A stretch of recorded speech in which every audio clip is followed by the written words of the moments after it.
Welcome everyone to another exciting episode of What's Up Mainframe, live from the Prague Mainframe Technical Exchange 2025.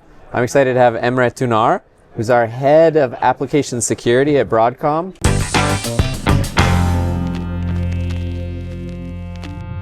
At the Technical Exchange, there are so many topics that are on everybody's minds, but security is always one of the foremost among them. But just what's your timbre on where we are with MTE and how has it been treating you so far? Yeah, so day 2 today, and it's been exciting. We got a lot of customers and a lot of great conversations, hearing about their challenges, what's working well, what's not working well, and how do we help them better as a partner. Definitely. I think the interactions have been phenomenal, as they always are. Yeah. Now I want to get kind of down into the nitty-gritty, because there have been a lot of regulations, a lot of kind of executive orders or laws that have come out in various governments around the world around what we're doing with software development, and especially how we're securing kind of the supply chain, so to speak. Yeah. So can you talk a little bit about that and one of the terms that keeps coming up, which is SBOM? Yep. So if you think back to SolarWinds incident from a few years back, right? That's when the supply chain security bubbled up to everybody's dictionary, and how do we secure the software supply chain, right? And one of the concepts that emerged is SBOMs, which is software bill of materials. Essentially, you can think of it as an ingredient list for your software, just like an ingredient list for your food that you purchase, right? It tells you what's in your software, where did it come from, and you can actually process it electronically, right? It's in a standard format that you could do analysis on what software you have and what vulnerabilities may apply. So it is viewed as one of the key tooling we have that will help the industry in achieving better supply chain security. Definitely. And when we think about these supply chains, it's both within a company and then obviously from one company to another, right? Yeah. Vendor to any Exactly. consumers. For example, most of our customers, they have their own homegrown developed software, but they also purchase software from vendors like us, right?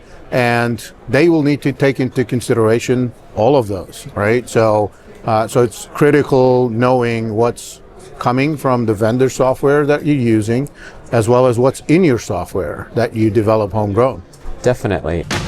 And so we in Broadcom actually have a special tool called SBOMZ, which can be used to generate the SBOMs. Yep. And there are a couple of standard formats, right, that everyone should expect. Yeah, so go ahead. No. So you got Cyclone DX and SPDX. These are the premier standards that are available for SBOM format.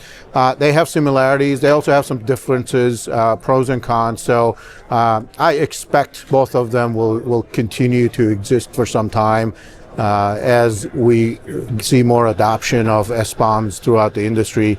And you mentioned SBOMZ. So I would like to think of ourselves as kind of customer number one for SBOMZ. So as soon as SBOMZ became available, we picked it up and started using it in our own pipelines and generating SBOMs for our own products, which in turn we will provide to our customers, because we want to give that transparency and visibility to our customers, what's in the software they're using from us. Definitely. So to go back to your analogy, right, for an SBOM being like a food label, so you've got these two formats. So it's our label, which we put on version of Endeavor. We put it on a version of CA View, etc. You're going to read it, be able to easily understand what went in. Yes.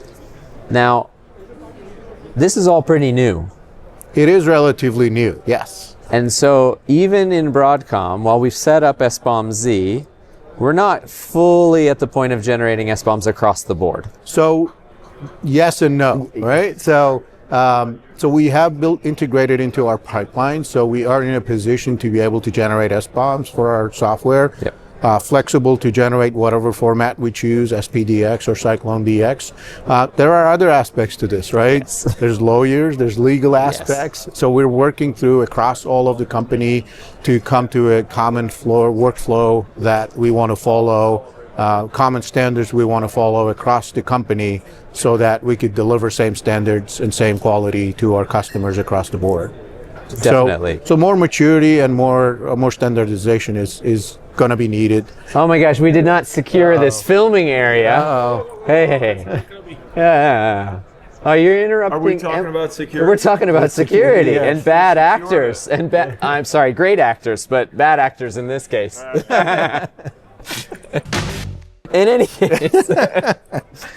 So while we're going through steps, though, Yeah. it's also important that our customers understand that there are steps they're gonna have to take as well. Yeah. So there's different aspects to look at it when you're looking at it from the customer's lens, right? So one of the things is to start thinking about. I mentioned the homegrown software earlier, right? You would want to know what's in your homegrown software. So SBOMz and similar tools can help you understand that better. Think about the Log4j incident, right? Several years back. Think about the scramble that many IT departments went through to try to understand. Every department, let's be honest. Everybody around the world, right? They were scrambling to figure out, hey, which pieces of software are using Log4j? Well, if you have SBOMs for your homegrown software, your vendor software, that's a quick inquiry to those SBOMs to find out whether they have a Log4j or not, right? Definitely. So one of the steps you want to think about as a customer is start thinking about generating SBOMs for your own homegrown software, because you want to normalize how you're going to manage your homegrown software and the vendor software. And in a lot. Go ahead. No, I just want to jump in and say, in a large way, also SBOMs sort of help simplify some processes customers may already have. Yes. Because as we create software, we do scanning. Our scanning tool happens to be Black Duck. And so with the SBOM, you actually ingest the information from Black Duck, and so it's there. And so when we supply it to a customer, they'll know that we've scanned it with. Yeah. And maybe they're using the same scanning tool. So instead of having to rerun the scan, although of course it's best practice probably to do it again, they'll trust that it has been scanned by a tool. And there's other security features of SBOMs, like signing the SBOM itself to ensure that, hey, it's coming from a legitimate resource, like Broadcom, right? That you could trust that SBOM. But you're right, and you do want to take those SBOMs and to think about what use cases can I apply to, right? Because at the end of the day, if you have an SBOM and you're not doing anything with it, it's not going to give you any value, right? Exactly. So think about use cases that you can apply to. So we already talked about, hey, it will help you identify what subcomponents may be in those software. You also use it to inquiry vulnerability databases, and there are tools that can help you automate that. Open source or commercials that will help you identify, hey, these set of vulnerabilities are applicable to this piece of software. So now you know what's in your software, you know what vulnerabilities may apply to your software, and then you could take it even further. You can integrate that with your maintenance process. You could compare it against, hey, what security fixes do I have applied in my environment versus not applied yet? Yes. Compare it against the vulnerabilities that you're indexing from the SBOM. Which ones have I already taken care of? Which ones are still outstanding? And then continue and patch those that are outstanding. And then there's more emerging standards that are coming that are related to SBOMs. So one of the things that you really need to understand to make a decision on whether to patch or not is context of that vulnerability. Yes. Because just because a piece of software may be using a third-party component that has a vulnerability does not necessarily mean that vulnerability is exploitable. Not at all. A lot of cases, it may affect a specific feature and capability that this software may not be using, therefore it's not applicable. So there are standard extensions to SBOMs that are emerging that will allow vendors like us to relate that back to our customers.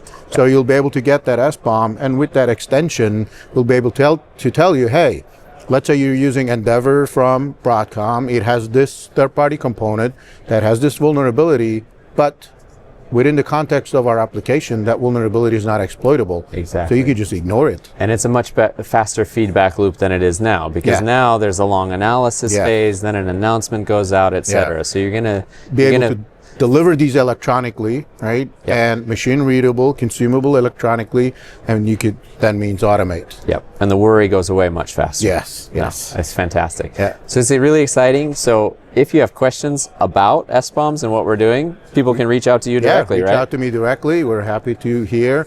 We are interested to hear what kind of use cases that SBOMs can help you with. We have some ideas about it, but we want to validate them with you and hear more how we could help. Perfect. Well, it's a very timely subject. A big part, security of the Mainframe Technical Exchange. Yeah. Emre, it's so great to have you on here thanks to for kind of having give me. this service announcement really about what's coming. Yeah, thanks for having me. Thank you so much. Yeah, take care.